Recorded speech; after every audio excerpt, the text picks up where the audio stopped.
Rivals Radio. We're here on the Rivals Broadcast Network. And things are really starting to heat up, aren't they? We're heading into the final stretch of the Football Rivals Pro League season. Absolutely. Crunch time. Today, we're going to do a deep dive into the Rivals Radio Year 1 Late Season Awards breakdown. And this is info straight from the league front office. That's right. So just 6 games left on the schedule. Crucial games.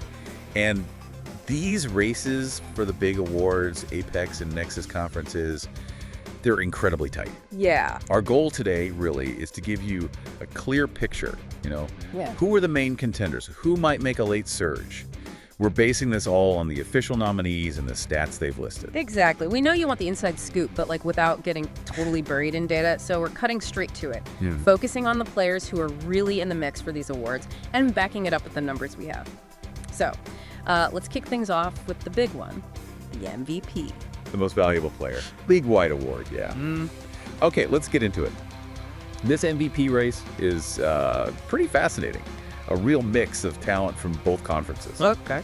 So from the Apex, you've got Andrew Frost, Buffalo Brawlers, just a phenomenal year. 4,039 passing yards, 39 touchdowns. Wow, 39 TBs. Yeah. And there's Curtis from the Orlando Sharks. He's got 3,643 yards.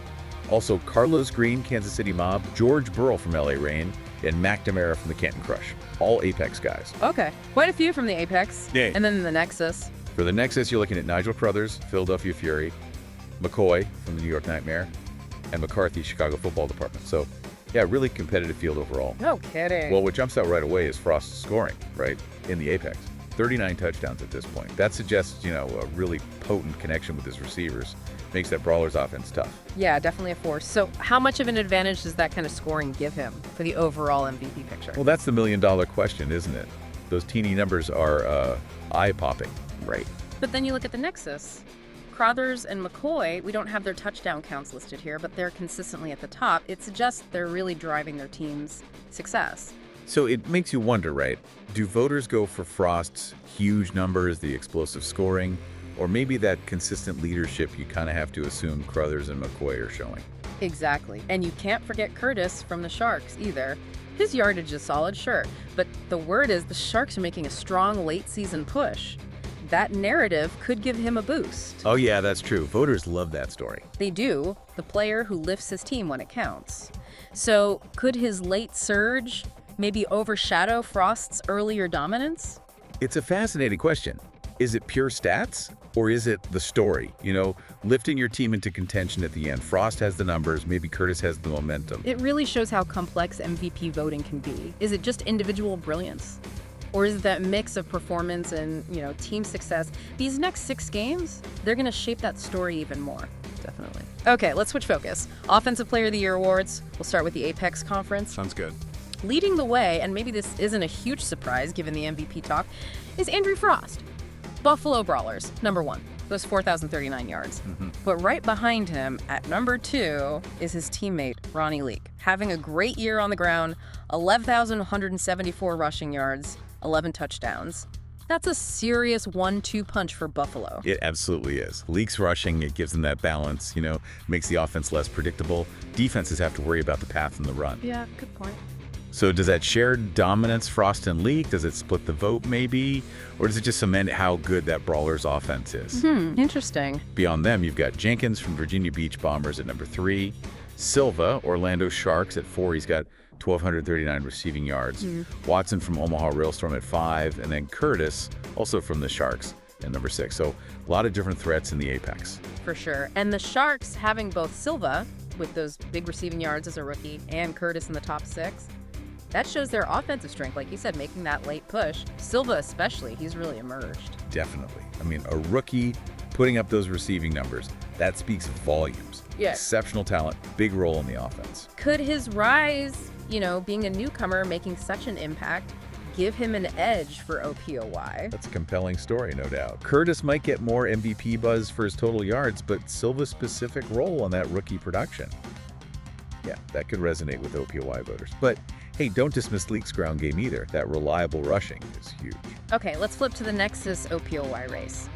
Nigel Crothers, Philly Fury, holding number 1. McCoy, New York Nightmare, close behind at 2. Right. Then we have Hobbs from the Tokyo Riot at 3. He's got a strong 949 rushing yards. Porter, Honolulu Surf at 4. Buckley, Louisville Wildcats at 5. And Gills, London Lions at 6. And way down at number 10, you see Branch, also from the Fury. Kind of a long shot there. Yeah, maybe. What's interesting in the Nexus, I think, is while Crothers and McCoy are up top, Hobbs' rushing yards for Tokyo really stand out statistically. We don't have QB yards listed for the leaders here, so Hobbs' ground game is like a concrete measure of his impact. That's a good point. Does that make him maybe more attractive to voters looking beyond the QBs? It certainly could. Almost 1,000 yards for a running back. That's significant these days. He's clearly a focal point for the Riot. And McCoy being consistently ranked high in these Nexus offensive lists suggests he's doing a lot, even without specific stats here. Makes you wonder what his impact is beyond just yards. Crucial point. Yeah, his consistent presence probably means, leadership, big plays, efficiency, something like that. And Hobbs, those rushing numbers definitely make him a potential dark horse if Tokyo finishes strong and he keeps piling up yards. Okay, let's switch gears. Defensive Player of the Year. Back to the Apex first. Grant, Los Angeles Reign. He's number 1 with 15 sacks. That's a disruptive force. 15 sacks. Yeah, absolutely. That's a dominant pass rusher. Consistent pressure like that can just change games single-handedly. Definitely. Following him, you've got Montague, Orlando Sharks at number 3, and then a tie at 6 between Greg Linney from Buffalo and Green, also from Orlando. Seems like the Sharks' D is making noise too. It does. Montague at 3 suggests he's been a constant threat. And with 6 games left, he definitely has time to maybe close that gap on Grant's sack total if he has a couple big games. Right. The Reign's defense seems built around Grant getting to the QB, but Montague could emerge down the stretch for sure. So it's Grant's big sack number versus maybe Montague's overall disruption, even if it doesn't always show up in sacks like pressures or forcing bad throws. Exactly. It's that contrast, the clear stat leader versus maybe a more multifaceted defensive presence. Okay, next is DPOY. McMillan, Tucson Sandstorm, leads at number 1. Get this, 137 tackles. Oh, that's staggering. 137 tackles. That's a player who is just always around the ball. Right, stopping offenses constantly. Exceptional number. Behind him, Cody Meltzer from Tokyo Riot at 3, Tyson Albuquerque Dukes at 4, Lane, also Tokyo, at 5, and then Hill, Philadelphia Fury at 6. They're calling him a bit of a wild card. McMillan's tackle volume just sets such a high bar. It absolutely does. Shows his impact on almost every single snap. Yeah. And Hill being called a wild card, that suggests the league office sees potential, right? Maybe some game-changing turnovers, big plays in these final games. Yeah, makes sense. Like maybe his overall stats aren't quite there yet, but his recent play or potential for those splash plays could make him climb the rankings fast. Precisely. That's what wild card usually implies. Yeah. And we shouldn't ignore Meltzer from Tokyo either. Number 3, without stats listed, means he's been consistently strong for their D. All right, let's look at the future now. Offensive Rookie of the Year, Apex first. Silva, Orlando Sharks, number 1.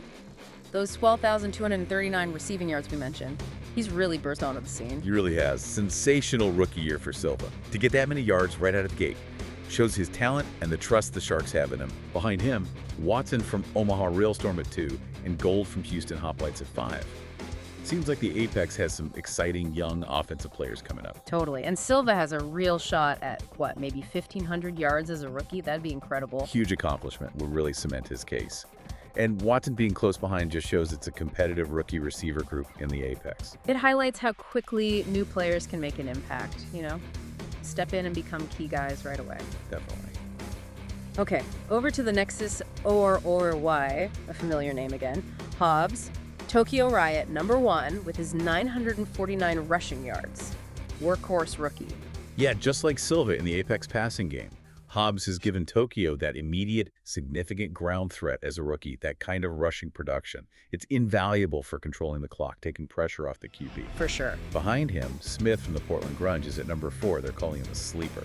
And Williams from the Melbourne Marauders is down at 7. Hobbs is definitely the front runner here. He's also potentially on pace for, 1,000, maybe 1,100 yards. Fantastic for a rookie RB.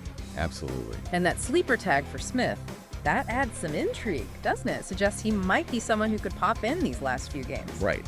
That sleeper label often means a player might not have the huge cumulative stats yet, but they've shown flashes, or maybe they have a good schedule coming up where they could really make some noise and climb the rankings. So it makes sense. Okay, positional awards now. Let's start with the QBs. Apex first. No big shock here. Yeah. Andrew Frost, Buffalo, number 1. 4,039 passing yards. Yeah, Frost's yardage clearly puts him at the top in the Apex right now. Jenkins from Virginia Beach is number 2, and Curtis from Orlando is at 6. Frost has a pretty comfortable lead in yards, but 6 games is still 6 games. Surprises can happen. Feels like Frost has a solid grip on it, but you're right. A huge late surge from Jenkins could maybe sway some voters. Consistency down the stretch is key. Absolutely. QB play in those big late season games, especially with playoff spots on the line, that often carries extra weight. Okay, Nexus, best QB. Nigel Crothers, Philly Fury, number 1. McCoy, New York Nightmare, right behind him at number 2. This looks way tighter than the Apex. It really does. Them being so close without specific yardage listed for this ranking, it points to a really competitive race. Probably based on things like QB rating, game management, team success. This one could definitely go down to the wire. It'll be fascinating to watch how they both perform in these last games. Like 1 or 2 game-winning drives could literally decide it. Exactly. QB play gets tied so closely to wins and losses, especially late in the year. That narrative can really sway individual awards. Moving to the running backs, Apex best RB. Ronnie Leak, Buffalo Brawlers, leading at number 1. 1,174 rushing yards has been so consistent. Leak's production on the ground has been a real backbone for that Brawlers offense, giving them that balance we talked about. Bush from the LA Reign is number 2, and Hayward from Columbus Crusaders is at 7. Leak's got a solid lead, but Bush could definitely make it interesting with a strong finish. Leak's just been that reliable guy for Buffalo. But yeah, like we've seen elsewhere, a late surge in yards and TDs from Bush could sway voters who value that end-of-season momentum. That's how it goes with these lead season awards, right? Players who finish hot often leave that lasting impression. Consistency all year matters, but a dominant final stretch. Powerful stuff. Nexus best RB. It's Hobbs again, Tokyo Riot, number 1, 949 rushing yards. What a rookie season. Hobbs has really cemented himself as the top back in the Nexus so far. Gills from the London Lions is at number 4. Hobbs has a pretty big lead in the listed yards, so Gills probably needs a few monster games in these final weeks to close that gap. Hobbs is definitely rolling. It'll take a huge effort from Gills or someone else to catch him with just 6 games left. That rookie year has been really special. It has. Getting close to 1,000 rushing yards as a rookie, that's elite territory. Gills is a good player, no doubt, but Hobbs has set a really high bar. All right, receivers. The guys making the catches. Apex, Silva from Orlando at number 1, 12,239 yards. Metcalf from Buffalo is at number 3. Another strong showing for the Sharks offense. Silva's emergence as a top wideout in the Apex, it's been huge for the Sharks. Metcalf maybe doesn't have the same listed yardage, but his speed, his big playability, that probably makes him a constant threat for Buffalo. Someone defenses always have to watch. It's kind of different styles. Exactly. Silva seems like the consistent volume guy, racking up yards every week. Metcalf might be more of the game breaker, explosive plays. Both super valuable. Right. Highlights the different ways receivers contribute. Consistent production versus game-changing moments. Voters have to weigh that. Switching to the Nexus, best WR. Far from the Philadelphia Fury holds number 1. Blaylock, New York Nightmare, right behind it too. Another tight one in the Nexus, looks like. It does. Farr and Blaylock up top. Again, no specific yards listed here. Suggests they've been the main targets for their teams. Probably similar production and impact overall. Yeah, could be very close. It really might come down to who makes the biggest catches in these high-pressure games down the stretch. A key TD in a big matchup could be the difference. Absolutely. In close races like this one, those memorable plays in crunch time, they often stick with voters. Let's talk about the big guys up front. Best offensive lineman. Apex first. Tulloch from the Canton Crush is holding down number 1. Hammond from Kansas City Mob is at 8. O-line play, it's often about consistency, right? And how the whole unit performs, not just individual stats. Tulloch at number 1 suggests he's been a rock for a solid, reliable line for the Crush. Described as solid, exactly what you want from your anchor O-lineman. Hammond, while further down, could definitely see his stock rise if the Mob's line plays lights out these last 6 games. Opening running lanes, protecting the QB. That's right. Recognition for O-linemen often comes down to how the unit performs as a whole, controlling the line of scrimmage in those key moments. Nexus best OL. Newsom from Philadelphia Fury is number 1. Morgan from the St. Louis Rhinos is at 4. Newsom at the top suggests he's been dominant, consistent for the Fury's O-line. Probably a big reason for their offensive success. Dominating. Yeah. Yeah, that's high praise for an O lineman. And Morgan at 4, a strong finish from him and the Rhinos line could definitely boost his standing with voters. A strong finish, especially in big games, can really get attention for linemen who don't always get the flashy stats like skill players do. Okay, back to the defensive side. Best defensive lineman. Apex Conference. Pearson, Oklahoma City Natives is number 1. Greg Looney, Buffalo Brawlers, is at 6. Pearson's top rank suggests he's been a constant disruption on the Natives' D-line. Probably great against the run, generating pressure. Looney at 6 still has time to make a big impact these last few games. Maybe climb up. Pearson's clearly been a standout there. And you're right, a couple key sacks or tackles for loss from Looney in big spots could help him gain ground. D-line play is all about wrecking the opponent's plans, right? Guys who do that consistently tend to get noticed. Nexus, Best Deal Baker, Albuquerque Dukes, leads at number 1. And get this, his teammate Tyson is right behind him at number 2. Wow. Talk about dominance for the Dukes D-line. That really is something. Having both Baker and Tyson at the top speaks volumes about their individual talent and just how strong and effective that Duke's defensive line is overall. They're clearly a nightmare for opposing offenses. Dominating is the word for Baker, and with Tyson right there. Yeah, it really highlights the impact Albuquerque's front is having in the Nexus this year. When you see two guys from the same unit ranked that high, it often means they're working well together. Just a high level of play across the board. Moving on to the linebackers. Apex. Grant from LA, Rainham him again. Leading DPOY is number 1 for best LB with those 15 sacks. Kelly from Buffalo is at number 3. Grant's ability to rush the passer so effectively from the linebacker spot. I mean, leading the league in sacks from there and presumably contribute elsewhere makes him a clear standout. Kelly's grit probably points to his toughness, reliability, just consistent effort for the Brawlers D. 15 sacks from a linebacker is just wild. That kind of pressure changes everything. And yeah, that intangible grit for Kelly, coaches and voters often value that highly. Linebackers who can do it all, rush, stop the run, cover, they're incredibly valuable, and Grant's numbers definitely show that versatility. Okay, last position group here for the individual award. Oh wait, no, sorry. Nexus Best LB first. McMillan, Tucson Sandstorm leading Nexus DPOY is number 1 here too. That massive 137 tackles. Woodson from Albuquerque is at 5. He is a tackling machine. McMillan's tackle numbers, yeah, they leave no doubt about his impact, just constantly finding the ball carrier. Woodson at 5 still has potential to climb with some big plays in these final matchups. That tackle count for McMillan is just unbelievable. He's clearly the heart of that Sandstorm defense. And Woodson will be looking to make a statement in these last 6 games, try to move up. Linebacker play is so crucial. Both McMillan and Whipson have clearly been key playmakers all season long for their teams. Okay, now, last but not least, the defensive backs. Apex. Spellman, Salt Lake Sting, leads at number 1 with 4 interceptions. Akins, also from the Sting, is at 7. Those INTs are game changers. 4 interceptions by now. Yeah, that shows Spellman can read QBs and make those big plays. Akins at 7 still has a chance to improve his standing with more impact in the secondary these final weeks. Interceptions create turnovers, huge momentum swings. Spellman's clearly got a nose for the ball back there for the Sting. Akins will be looking for his chances too. DBs who consistently create turnovers are just gold. And INTs are about as impactful as it gets for a defensive back. And finally, Nexus Best DB Holloman from the Anchorage Ice Pack is number 1. Holiday from the Philadelphia Fury is down at 9, but noted as a late contender. Interesting twist. Holloman's top rank points to a strong, consistent season for the Ice Pack secondary. Holiday being called a late contender. That suggests he's been playing really well lately, maybe poised for a strong finish. Holloman's clearly been a standout in the Nexus secondary. And yeah, that late contender status for Holiday makes him one to watch these last 6 games. Could be a surprise factor. A late surge for a DB often means crucial picks, pass breakups in big moments, maybe even game-saving tackles. Holiday will be looking to make those kinds of plays to state his case. Wow, okay.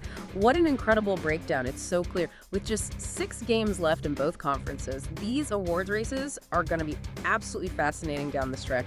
Momentum can shift so fast. Absolutely. We've seen some just dominant performances and some really, really tight battles.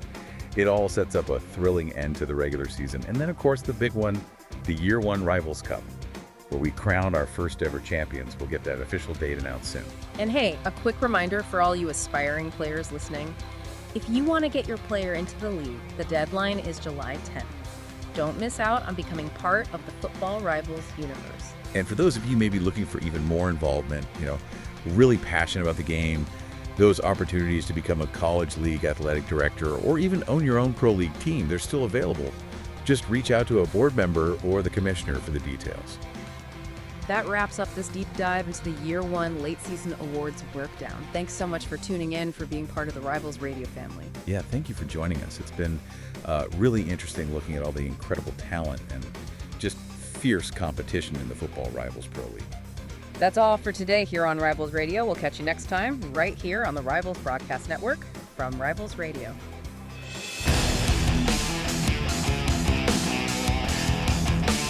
It's Rivals Radio.